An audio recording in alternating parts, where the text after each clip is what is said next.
지난주에 우리가 베데스다 그 자비의 집에서 자비하심과 긍휼히 여기신 사랑으로 예수님께서 38년 된 병자를 고쳐주셨습니다.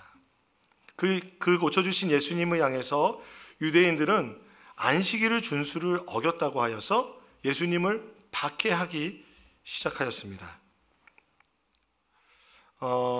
뿐만 아니라 안식일 준수를 넘어서서 그 박해하는 유대인들에게 예수님께서는 이렇게 말씀하십니다. 하나님을 아버지라고 부르면서 아버지께서 일을 하시니 나도 지금 일한다 라고 말하면서 하나님과 자신을 같은 위치에 둔 듯한 말을 합니다. 그러니까 이 말씀을 듣자 유대인들은 예수님을 죽이려고까지 합니다. 그것이 바로 요한복음 5장 17절 18절의 말씀입니다. 우리가 이 말씀을 같이 한번 읽어볼까요? 요한복음 5장 17절 18절입니다. 읽어보겠습니다. 시작.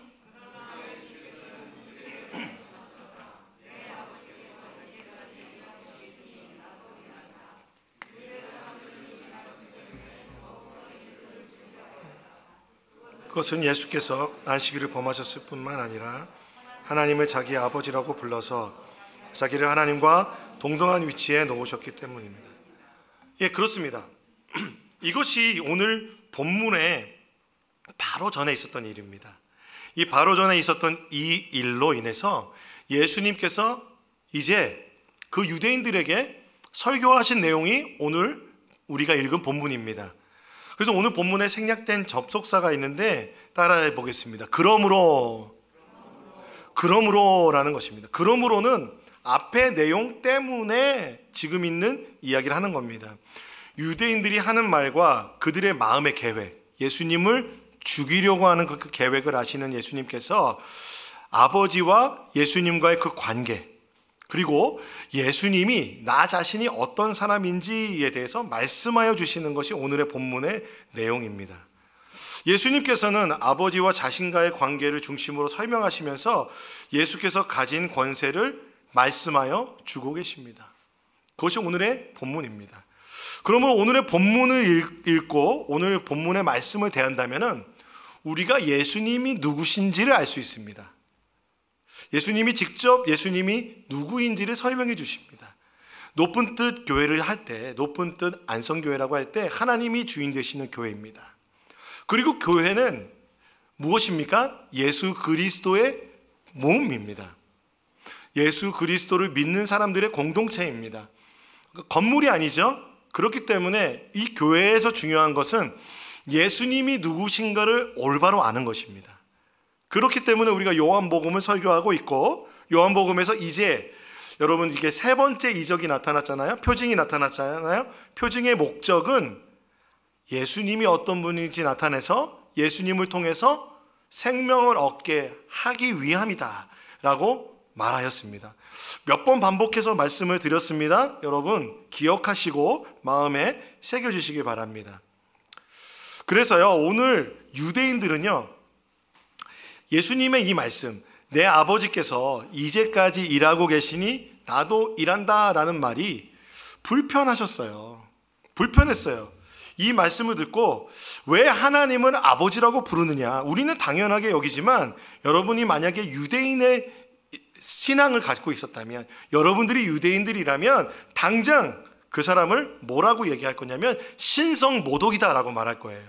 그래서 유대인들이 뭐라고 그랬어요? 18절에 보니까 자기를 하나님과 동등한 위치에 두었기 때문에 예수님을 죽이려고 했다고 합니다.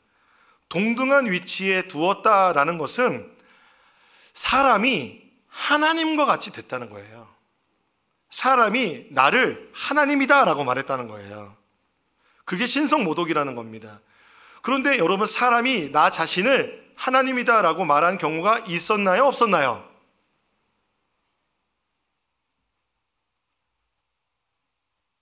혼내는 게 아닌데요, 물어본 것도 아니고. 여러분 잘 아시죠? 그런 경우가 많이 있습니다. 특별히 왕들이 그렇습니다. 왕들이, 특별히 큰 제국을 이룬 왕들은 자기 자신을 하나님으로 선포합니다.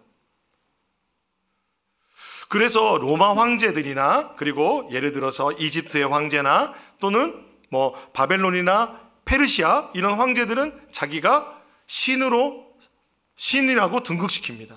그 자기를 신처럼 섬기게 합니다. 그래서 우리가 이전에 읽었던 사마리아 사람들과의 그 대화를 보면 예수님을 만나서 이렇게 얘기하죠. 우리 정말 예수님이 참된 세상의 구주시다. 참된 세상의 구주. 세상의 구주라는 이 말은 일반적인 왕들이 자기를 신격화할 때 쓰는 말입니다. 로마의 황제들이 내가 세상의 구주다라고 선포하는 것입니다. 그러므로 예수님께서 지금 이렇게 아버지께서 하신 일을 지금도 일하시니까 나도 일한다라는 아버지와 아들을 동일한 신이라는 그 신격화하는 이 말에 대해서 유대인들은 화가 나는 겁니다. 화가 나는 정도를 넘어서서 안식일을 어겼을 뿐만 아니라 신성 모독을 하니까 예수님을 죽이고자 하는 겁니다. 그런데 그런 그들을 향해서 예수님께서 이제 하나님 아버지와 예수님과의 그 관계성이 어떻게 되는지 설명하여 주시는 것이 19절부터 우리가 30절까지의 말씀인 것입니다. 그래서 우리가 19절과 20절 말씀을 같이 한번 읽어보겠습니다. 시작. 예수께서 그들에게 말씀하셨다. 내가 진정으로 너희에게 말한다. 아들은 아버지께서 하시는 것을 보는 대로 따라할 뿐이요 아무것도 마음대로 할 수 없다. 아버지께서 하시는 일은 무엇이든지 아들도 그대로 한다. 아버지께서는 아들을 사랑하셔서 하시는 일을 모두 아들에게 보여주시기 때문이다.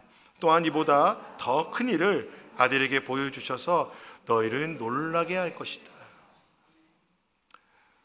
예수님께서 그러므로 그들에게 말씀하실 때 진정으로 라는 단어를 썼습니다.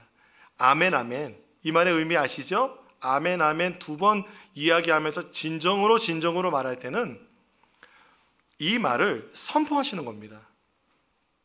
그래서 아들은 아버지께서 하시는 것을 보는 대로 따라한다. 아무것도 마음대로 하지 않는다. 그래서 아버지께서 하시는 일은 무엇이든지 그대로 순종하여 하신다라는 겁니다. 또한 아버지는 아들을 사랑하셔서 하시는 모든 일을 아들에게 기꺼이 보여주십니다. 그리고 더 큰 일들을 아들에게 보여주셔서 그 유대인들을 놀라게 할 것이다 라고 예수님 말씀하고 계십니다. 자, 이를 통해서 이 19절과 20절의 말씀을 통해서 우리가 알 수 있는 것은 이 아버지와 아들, 예수님과 하나님과의 관계는 사랑과 순종의 하나됨이라는 겁니다. 유대인들이 이런 말을 썼죠. 동등됨이라는 말을 썼습니다. 동등됨이라는 말은 어떤 말입니까? 서로 같은 하나님으로서 독립적이라는 말이 될 수 있고요. 또 각자의 신으로서 서로 경쟁한다라는 의미가 될 수 있습니다. 그러나 오늘 예수님께서는 아버지와 아들은 서로 사랑하는 관계이다. 그리고 아버지와 아들은 서로 사랑하고 순종하는 그런 연합된 하나된 관계다라고 말씀하시는 것입니다. 그런데 예수님이 뒤로 물러나지 않으시는 것이 있어요. 뭐냐면 나는 하나님이다라는 겁니다. 무엇이에요? 아버지의 아들, 즉 성자 하나님의 그 위격으로서 하나님이시라는 겁니다. 어찌 보면 오늘의 본문의 말씀은 우리가 믿는 삼위일체에 대한 그런 말씀들을 우리가 이해할 수 있는 하나의 말씀이기도 합니다. 그런데 예수님이 보여주신 이 모습을 생각할 때 우리는 이런 모습들이 생각납니다. 여러분 견습생이라는 건 아십니까? 견습생. 근데 특별히 아버지와 아들, 장인인 아버지와 견습생인 아들입니다. 제가 어느 날 TV를 보니까요, 우리나라 진짜 장인이 나오는데 그 장인 중에 여러분 벼루 아세요? 벼루 우리 젊은 친구들은 잘 모를 것 같아요. 이 붓글씨 쓸 때 쓰는 벼루, 먹을 만드는 곳이 벼루입니다.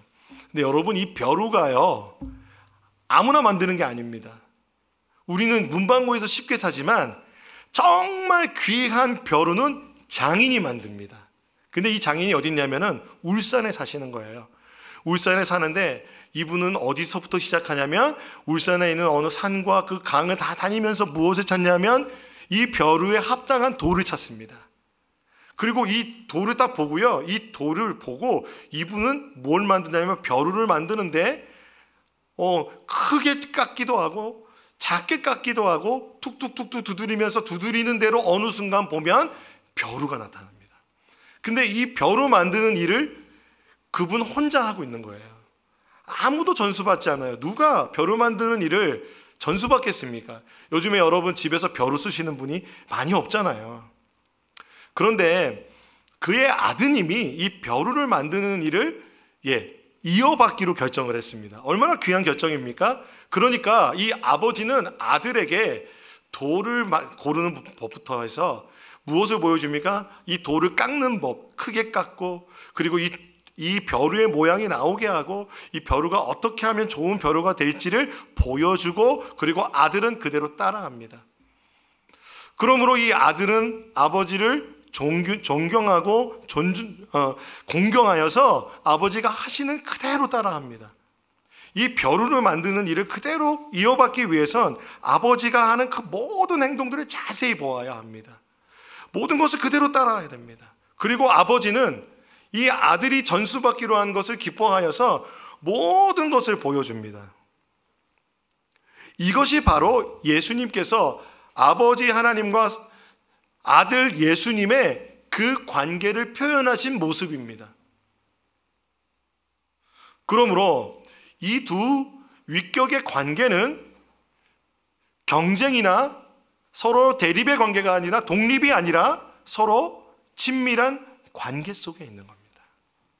그래서 오늘 이렇게 말하죠. 아버지는 아들을 사랑하셔서. 반대로 말하면 아들도 아버지를 사랑해서 아버지는 그대로 보여주고 아들은 순종하는 것입니다. 그래서 이 사랑이 쓴 단어가요. 헬라어로 한번 따라해 보겠습니다. 필레오. 여러분 아가페 사랑 아시죠? 아가페 사랑은 갚을 수 없는 부모님의 사랑입니다. 근데 이 필레오는 친밀한 친구의 사랑입니다. 하나님께서 이 아들을 친밀한 관계 안에서 동일하게 대하시면서 그 모든 것을 맡기고 모든 것을 그대로 그 아들에게 위임하실 정도로 신뢰의 관계가 있다는 것입니다. 그러므로 예수님께서 아버지가 하신 일을 아버지가 지금도 일하시니 나도 그 일을 한다는 것은 아버지께서 살리시니 나도 살린다라는 것입니다. 사람을 살리는 일, 여러분 안식일에도 사람을 살리는 일이 있는 것입니다. 안식일에도 생명이 태어납니다. 그와 같이 그것은 하나님 아버지의 그 권한을 받아서 자신이 예수님께서 하셨다는 것을 지금 말씀하고 계십니다. 그런데 더불어서 뭐라고 말씀하십니까? 이보다 더 큰 일을 아들에게 보여주셔서 유대인인 너희들을 놀라게 할 것이다 라고 말씀하시죠. 그 놀라게 하는 일이 뭐냐면 5장 21절부터 23절까지 먼저 보겠습니다. 거기에 나타납니다. 같이 읽어보겠습니다. 시작. 아버지께서 죽은 사람들을 일으켜 살리시니 아들도 자기가 원하는 사람들을 살린다.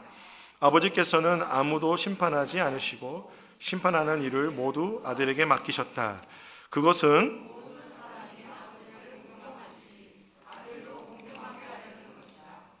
아들을 공경하지 않는 사람은 아들을 보내신 아버지도 공경하지 않는다.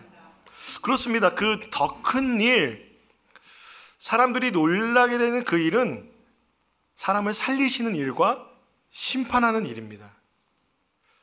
그래서 예수님은요, 이렇게 누구신가 하면 이렇게 얘기할 수 있습니다. 예수님은 생명의 부활과 심판의 주님이십니다. 같이 한번 읽어볼까요? 시작. 예수님은 생명의 부활과 심판의 주님이십니다. 예수님께서 사람을 살리는 일을 하나님으로부터 위임받았습니다. 뿐만 아니라 예수님은 사람들을 심판하는 일을 위임받았습니다. 이게 여러분 유대인들에게 왜 놀랄 만한 일인지 여러분 아십니까? 왜냐하면요, 유대인들은 전통적으로 이렇게 생각했습니다. 랍비 요하난이라는 사람에 의하면 하나님의 손에는 누구에게도, 어떤 대리인에게도 맡기지 않는 키, 열쇠가 있는데, 3개의 열쇠가 있는데, 첫 번째는 비의 열쇠, 비를 내리는 것. 두 번째, 자궁의 열쇠, 생명을 잉태하게 하고 태어나게 하는 것. 세 번째, 사람들을, 죽은 사람을 부활하게 하는 열쇠입니다. 그러므로 그들이 생각할 때 유대인들은요, 사두개인들이라고 하는 사람들을 제외하고 모든 유대인들은 대부분 마지막 날에 하나님이 죽은 사람들을 일으켜 부활시키리라는 믿음이 있었습니다. 그리고 또한 이때에 모든 사람들이 하나님 앞에서 심판을 받는다는 믿음이 있었습니다. 이게 유대인들의 믿음이라고요. 그런데 그것이 누가 행하시냐면 성부 하나님이 행하시는 것으로 믿고 있었습니다. 근데 오늘 예수님 뭐라고 말씀하십니까? 그 모든 권한을 아들 예수가 받았다는 겁니다. 받았다는 겁니다. 사랑함으로 그 일을 보여주셔서 아들 예수가 그 권한을 받으셨다는 겁니다. 그러므로 안식일에 38년 된 병자에게 생명을 주는 일은 예수님께서 받으신 권한이라는 겁니다. 그러므로 이 권한에 대해서 우리가 인정한다면 그 심판과 생명의 권한을 예수님께서 가지고 계심을 인정하는 사람이 하나님 아버지를 공경하는 것이고, 그리고 그것을 인정하지 않는 사람은 하나님 아버지를 공경하지 않는 것이다 라고 유대인들에게 말한 겁니다. 그러므로 유대인들이 이걸 듣고 얼마나 놀랐을까요? 깜짝 놀랐을 겁니다. 사랑하는 여러분, 여러분은 어떠십니까? 우리 존귀하신 예수님께서 찬양받기 합당하십니다. 예배받기 합당하십니다. 왜 그런지 아십니까? 예수님은 우리에게 생명을 주는 분이시며 우리를 심판할 권한을 가지고 계신 분이십니다. 아들을 통해서 하나님을 알 수 있습니다. 하나님은 아들 예수 그리스도를 통해서 하나님을 알도록 하셨습니다. 그래서 예수님을 예배하고 예수님을 공경하고 찬양하는 것은 우리 하나님 아버지를 공경하고 예배하고 찬양하는 것으로 하나님 아버지께서 여기신다는 것입니다. 그래서 여러분, 그래서 이제 예수님은요, 자기 자신을 이제 더 이 생명을 주시는 역할과 이 심판하시는 이 심판주 되심을 이제 더 확장하여서 설명하시기 시작하십니다. 24절부터 24절 같이 한번 읽어볼까요? 시작. 내가 진정으로 너희에게 말한다. 내 말을 듣고 또 나를 보내신 분을 믿는 사람은 영원한 생명을 가지고 있고 심판을 받지 않는다. 그는 죽음에서 생명으로 옮겨갔다. 생명의 부활과 심판이 어떻게 일어나냐면 예수님의 말을 듣고 예수님을 보내신 분 하나님을 믿으면 영원한 생명을 가지고 심판을 받지 않는다는 겁니다. 그리고 그는 죽음에서 생명으로 옮겨갔다라는 말입니다. 이 말은 무슨 말이냐면 그 생명의 부활과 심판이 지금 현재 일어난다는 것입니다. 심판과 부활의 현재성을 말하는 겁니다. 여러분, 부활이 언제 일어나나요? 심판이 언제 일어나나요? 먼 미래에 일어난다고 우린 믿습니다. 예수님 다시 올 때 일어난다고 믿습니다. 그러나 오늘 예수님께서 24절에 그 믿음을 갖는 사람은 그 영원한 생명을 가지고 있고 현재형입니다. 심판을 받지 않고 그는 죽음에서 생명으로 옮겨갔다 라고 말합니다. 그가 받아야 되는 심판을 받지 않고 죽음에서 생명으로 넘어갔다는 겁니다. 여러분 믿으십니까? 요한복음을 처음 들은 요한 공동체는요, 이 종말론적 부활과 심판을 믿었습니다. 요한 공동체는 무엇을 보았냐면요, 예수 그리스도의 부활과 승천을 눈으로 본 사람들이 살아 있었을까요? 없었을까요? 살아 있었어요. 사도 요한이 그랬습니다. 그러므로 그 말의 그 증언에는 진정성이 있을 뿐이 아니라 힘이 있었으면, 내가 봤어, 내가 예수님 부활한 거 봤어, 내가 예수님 손도 만져보고 그 옆구리도 만져보았어, 그리고 예수님이 내 눈앞에서 하늘로 올라가셨어. 예수님의 부활과 승천에 대한 분명한 믿음이 있었습니다. 그리고 그들은 무엇을 경험했습니까? 예수님이 하늘로 올라가심과 함께 성령의 임재하심으로 교회를 이룸을 경험했습니다. 그리고 그들은 무엇을 기다립니까? 마라나타, 아멘, 주 예수여 어서 오시옵소서 기다리고 있었습니다.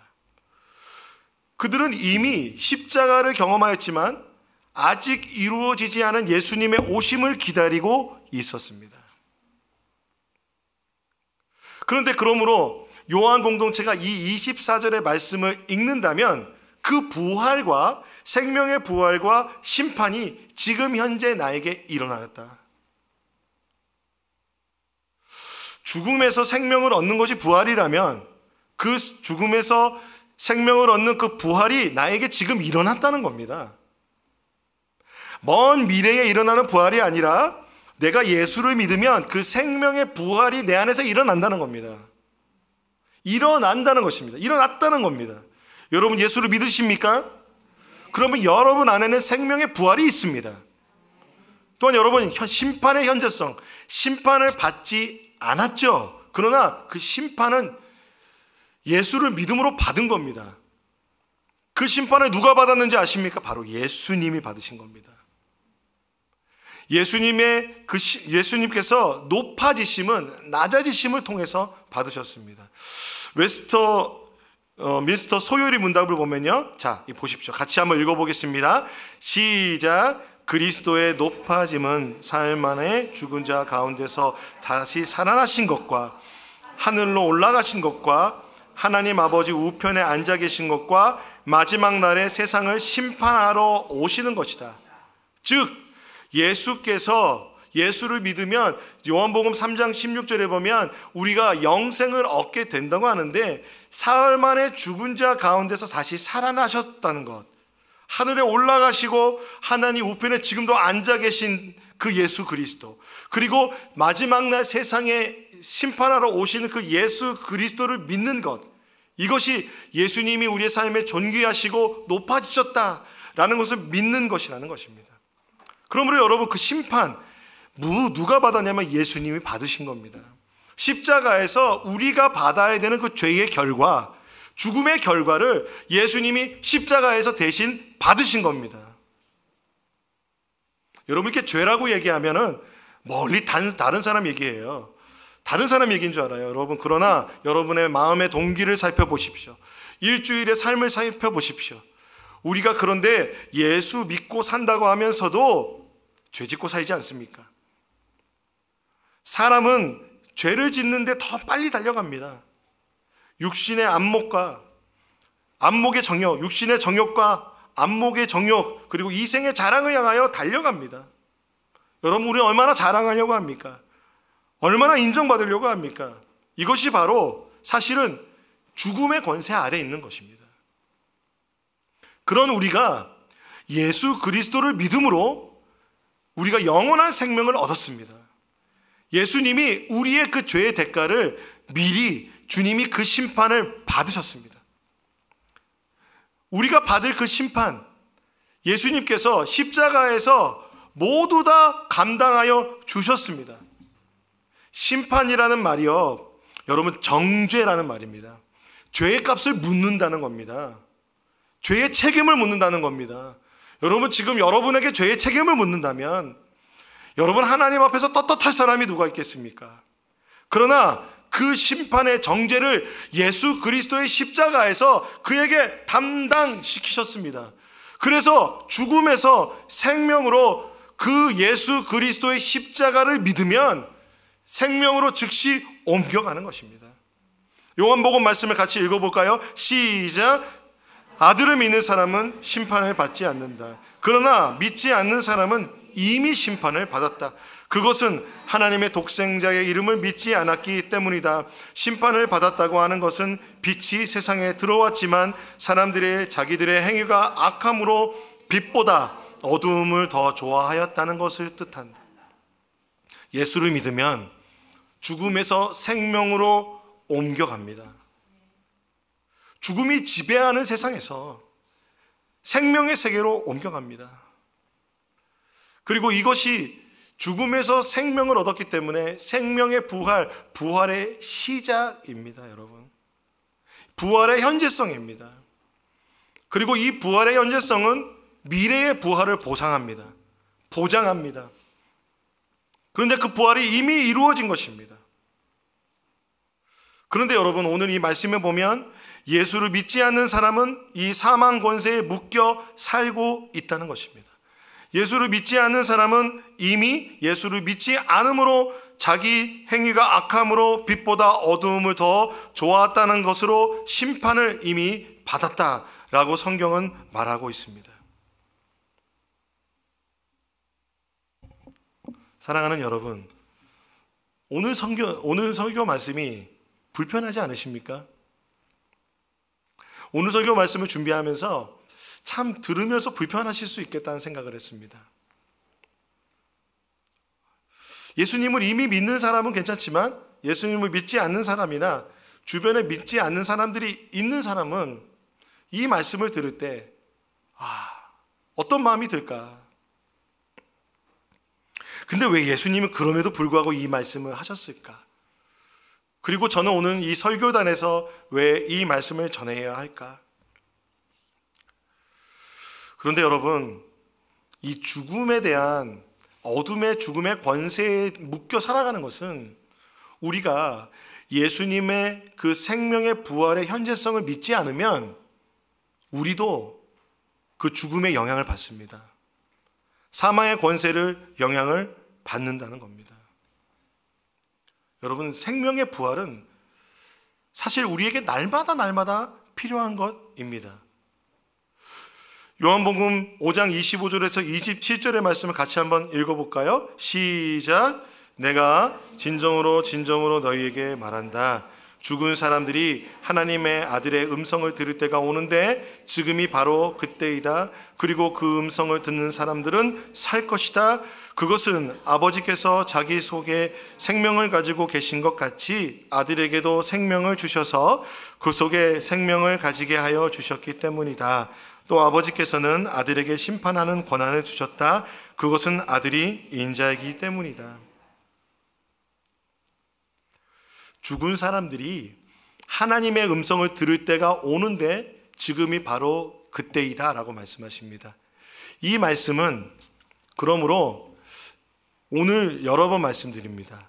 부활의 현재성과 미래성, 심판의 현재성과 미래성을 말하는 겁니다. 우리는 한 번 구원받으면 하나님의 자녀가 됩니다.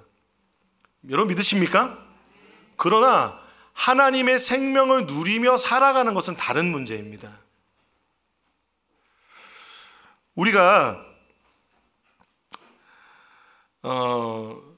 삶을 살아가면서 내 삶이 지금 어둠의 권세 가운데 있다고 느껴지는 분 계시지 않습니까? 지금 내 삶이 죽은 것 같다. 나는 암흑과 같은 어둠 속에 절망과 죽음을 보며 살아가지 않으십니까? 삶의 미래에 소망보다는 절망을 바라보게 되고 슬픔으로 말미암아 헤어나오지 못하진 않으십니까? 때로는 우리 그런 상처와 이 인생을 살아가면서 우리의 삶에 여러 가지 아픔을 겪음으로 우리가 그것을 묵상하며 그 괴로움 가운데 있을 때가 있습니다. 여러분 가족 중에는 혹시 이러한 어둠 속에 괴로워하고 슬퍼하는 가족은 없으십니까? 또는 여러분 말로 할 수 없는, 내가 감당할 수 없는 경제적인 어려움과 내 삶의 미래의 진로에 대해서 세상의 짐이 너무도 무거워 내가 죽은 것 같다 라는 마음이 드는 사람이 혹시 계시지 않습니까? 그렇다면 오늘 주님 말씀하십니다. 아들의 음성을 들으라고. 지금이 바로 그때인데 그 음성을 듣는 사람들은 살 것이다. 예수의 음성을 들으면 살 것이다. 예수의 생명이 나의 생명이 되어달라 주님 앞에 나아가면 살 것이다. 예수님 말씀하십니다. 내가 생명이다. 예수를 믿는 우리들에게도 날마다 예수님의 생명의 부활이 나에게 새롭게 되어야 합니다. 여러분, 어제 저녁에 자고 다음날 아침에 일어나는 것이 당연하십니까? 아니요. 주님이 오늘 아침에 생명의 호흡을 불어넣어 주셨으니까 우리가 일어나는 것입니다. 뿐만 아니라 하나님 우리의 영혼에도 생명의 부활의 기운을 넣어 주시는 분이십니다. 예수 그리스도를 음성을 들으셔야 합니다. 생명의 음성을 들을 때 여러분, 죽음의 상황에서 생명으로 옮겨지는 것입니다. 즉시 옮겨지는 것입니다. 예수님께서 어떻게 이 권한으로 우리를 생명에 옮겨주십니까? 성경 말씀에 보면 예수님께서 인자이기 때문에 그렇다고 합니다. 인자는 뭡니까? 사람의 아들입니다. 사람의 아들, 그냥 인간의 아들이라는 표현이 아닙니다. 이것은 사람의 아들로서 오신 성육신하신 예수 그리스도, 아버지께서 말씀하셨죠. 너가 육신의 몸을 입고 가서 내 백성을 구원하라. 예수님께서 가장 낮은 말구유의 가장 낮은 아기의 모습으로 이 땅에 오셔서 주님께서 모든 고초와 고난을 다 당하시며 십자가에서 우리가 받을 그 모든 죽음의 대가를 받으시고, 그리고 죽음의 음부의 권세에 내려가셔서 죽음의 권세를 깨뜨리셨습니다. 죽음의 권세를 깨뜨리신 분이 우리에게 생명을 주신 것입니다. 그러므로 우리가 예수 그리스도의 음성을 듣고 주님의 생명을 붙잡으면 죽음의 권세가 우리의 삶에서 깨뜨려지는 줄로 믿습니다. 여러분, 그런데 이것이 단 한 번의 사건이 아니라는 겁니다. 현재성이라는 것입니다. 반복해서 주님 예수 그리스도를 붙잡아야 합니다. 이것은 구원의 문제와 다른 문제입니다. 생명의 부활을 날마다 경험하여야 합니다. 주님, 오늘 나를 살려주십시오 라고 우린 기도해야 될 줄로 믿습니다. 그 하나님께서 우리를 위하여 순종하시어 가장 낮은 모습으로 이 땅에 오셨습니다. 그 예수 그리스도로 말미암아 우린 생명의 부활과 생명의 심판을 얻었습니다. 할렐루야. 그러므로 주님, 우리에게 오늘도 생명의 빛으로 생명을 주시는 하나님이십니다. 마지막으로 요한복음 5장 28절 29절을 같이 읽어보겠습니다. 시작. 이 말에 놀라지 말아라. 네. 예, 이 상황에 놀라지 마시고 다시 시작. 이 말에 놀라지 말아라. 무덤 속에 있는 사람들이 다 그의 음성을 들을 때가 온다. 선한 일을 한 사람들은 부활하여 생명을 얻고 악한 일을 한 사람은 부활하여 심판을 받는다. 여러분, 사람이 죽으면 어떻게 됩니까?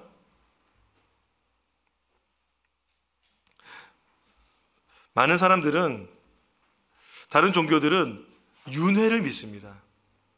죽으면 다시 살 거라고 믿습니다. 사후의 세계가 있다고 믿는 사람도 있고 사후의 세계가 없이 끝난다고 믿는 사람도 있습니다. 그리고 헬라 철학은 영혼이 불멸하다고 믿습니다. 육신은 없어지고, 그렇기 때문에 이 이원론적으로 육신을 경하게 여깁니다. 그런데 여러분, 오늘 예수님께서 뭐라고 말씀하십니까? 무덤 속에 있는 사람들이 다 예수님의 음성을 들을 때가 온다. 그리고 그때에 선한 일을 한 사람들은 부활하여 생명을 얻고 생명의 부활이 있고, 악한 일을 한 사람들을 부활하여 심판을 받는다. 심판의 부활이 있다는 겁니다. 예수님께서 이 말씀을 하셨어요. 그러므로 여러분, 무덤 속에 있는 사람들이 다 그의 음성을 들을 때가 옵니다. 믿는 사람들만 부활하는 게 아니라 오늘 예수님의 말씀에 의하면 예수님을 믿지 않는 사람도 부활합니다. 그래서 믿는 사람은 생명의 부활이고 믿지 않는 사람은 심판의 부활이라고 말합니다. 요한복음에서는요, 이 선한 일과 악한 일을 무엇이라고 얘기하냐면, 요한복음 제가 다 말씀을 다 읽지는 않겠습니다. 이 선한 일은 무엇을 의미하냐면 예수 그리스도를 믿고 예수 그리스도를 통해 생명을 얻는 일을 선한 일이라고 말합니다. 이것을 사도 바울은 의인이라고 합니다. 믿어서 의인이 됐다. 그리고 악한 일이라는 것은요, 예수님을 거부하고 예수님을 믿지 않는 것을, 바로 하나님을 거부하는 것, 그것이, 그 믿음을 갖지 않는 것이 바로 악한 일이라고 합니다. 자, 여러분, 제가 군대에 있을 때 하나님께서 이 질문을 저에게 던지셨습니다. 용규야, 너는 구원받으면 나와 함께 천국에 있을 거야. 그런데 너의 부모님, 내가 지금 재림하여 임재한다면 하늘나라 갈 수 있니? 라고 군대에서 저에게 질문하셨습니다. 군대에서 초코파이 먹고 있을 때, 말년 병장 때 아무 걱정이 없습니다. 아무 걱정 없는 말년 병장 30일 남겨놓고 주님이 저에게 던지셨습니다. 그때 제가 울면서 기도했습니다. 불쌍한 마음, 긍휼히 여기는 마음, 안타까운 마음이 들었습니다. 영혼을 사랑하는 마음이 들어 그때 30일 동안 오전에 아침 금식을 하며 부모님의 영혼 구원을 위하여 기도하였습니다. 사랑하는 여러분, 예수님께서 말씀하십니다. 믿는 자만 부활이 있는 게 아니고 믿지 않는 자도 예수님께서 부활시킨다고 합니다. 우리는 부활이 믿는 사람들에게만 있다고 믿었는데 보니까 그렇지 않다는 겁니다. 여러분, 육신의 부활은 우리가 지금 가진 육신의 부활이 되는 것이 아니라 예수님이 새로운 창조를 주시는 겁니다. 아담을 창조하실 때 예수님이 흙으로 창조하셨죠. 그 흙의 어머니 뭔지 아십니까, 여러분? 먼지입니다. 먼지. 눈에 보이지도 않는 게 먼지잖아요. 그런데 그 먼지와 티끌에서 사람을 만드셨다고 합니다. 하나님, 그런 창조주 전능하신 하나님이십니다. 그러므로 여러분, 우리가 하나님 앞에 부활의 몸을 입을 때는 우리가 티끌 같을지라도 주님 우리를 부활시켜 주실 수 있습니다. 새 창조로 우리를 부활시켜 주십니다. 그렇다면 우리는 어디에 있다가 이 부활의 몸을 입게 될까요? 어떻게 우리가 함께 되게 이 부활의 몸을 입는 새 부활의 몸을 입게 될까요? 그것은 바로 하나님의 품 안에 있다가, 많은 신학자들은 죽음 이후에 사람이 어디로 가느냐에 대해서 믿는 사람들은 하나님의 품 안으로 간다고 말합니다. 이 하나님의 품을 뭐라고 말합니까? 천국이라고 말합니다. 하늘이라고 말합니다. 그래서 어떤 신학자는 이렇게 말합니다. 하나님이 기억하신다는 겁니다. 여러분 다 기억하십니다. 전능하신 하나님께서 여러분을 기억하십니다. 여러분을 기억하셔서 우리를 품고 계시다. 주님께서 죽은 성도들을 부르실 때 우리를 함께 부활시키셔서 이 땅에 오게 하신다는 겁니다. 데살로니가전서 4장 14절에 보면 우리는 예수께서 죽으셨다가 다시 살아나신 것을 믿습니다. 이와 같이 하나님께서 예수 안에서 잠든 사람들도 예수와 함께 데리고 오실 것입니다. 하나님의 품 안에 잠든 것으로 표현합니다. 잠든 것이, 생명을 가지고 잠들어 있다. 우리 어린아이가 잠들어 있듯이, 부모의 품 안에 있듯이 우리는 주님의 품 안에 있다가 주님이 부르실 때에 육신의 부활을 입고 그리고 생명의 부활을 하게 될 것입니다. 여러분 믿으십니까? 오늘 성경 말씀이 그렇게 말씀하고 계십니다. 그렇다면은 여러분, 심판의 부활, 하나님을 거부하고 예수님을 거부한 사람들은 심판의 부활을 맞게 되는데 어디에서부터 오냐고 생각할 수 있냐면 요한계시록에 나타나 있습니다. 요한계시록 20장 13절, 바다가 그 속에 있는 죽은 사람들을 내놓고 사망과 지옥도 그 속에 있는 죽은 사람들을 내놓았습니다. 그들은 각각 자기의 행위대로 심판을 받았습니다. 이 말씀에 보면, 그렇다면 자, 여러분, 이게 단위에서 이 말씀 그대로 전해야 된다고 생각합니다. 하나님을 거부하고 예수님을 거부한 사람들이 죽은 다음에 가는 곳은 성경에서는 사망과 지옥이라고 표현하고 있습니다. 사망과 지옥에 갇혀 있다. 예수님이 부르실 때 심판의 부활을 받는다고 합니다. 그러나 그들의 부활은 심판의 부활입니다. 이 의미에서 하나님께서 주시는 의미는 무엇일까요? 어떻게 보면 여러분, 이 본문을 볼 때 하나님께서 너무 배타적이다, 어떻게 이러실 수 있냐라고 하실 수 있겠지만, 제가 느껴지는 것은 하나님의 사랑입니다. 예수님을 분명히 십자가에 못 박을 유대인들에게 이 말씀을 하고 계신 거죠. 그리고 요한 공동체를 통해서 이 말씀을 하실 때 또한 이것은 유대인들과 이방인들과 모든 사람들에게 이 말씀이 전해지고 있는 것입니다. 그리고 여러분, 이것은 앞에 있는 모든 시제는 현재 시제와 미래 시제가 함께 공존합니다. 그런데 이 마지막에 이 일은 미래 시제입니다. 근데 이 미래가 여러분 오고 있습니까? 오고 있지만 주님께서 그 시간을 늦추고 계십니다. 왜 그러십니까? 주님은 우리가 그 복음을 전하기 원하십니다. 주님은 그 생명의 복음이 여러분이 사랑하는 가족에게, 그리고 지금 이 자리에 있는 여러분들에게, 그리고 여러분이 기도하는 그분들에게 전해지기 원하십니다. 그분들에게 생명의 부활을 전하시길 주님이 원하십니다. 사랑하는 성도 여러분, 오늘 이 본문의 말씀을 통해 주님 우리에게 원하시는 것은 주님 우리와 사랑의 관계를 가지시길 원하십니다. 하나님과 아들이 생명의 사랑의 아가페와 필레오의 관계 안에 있으시듯이 주님이 기도하시잖아요. 아버지가 나와 하나인 것처럼 저들도 우리와 하나가 되게 하여 주시옵소서. 그 생명을 날마다 여러분이 누리기를 주님은 원하십니다. 또한 주님은 잃어버린 영혼이 구원받기를 간절히 원하십니다.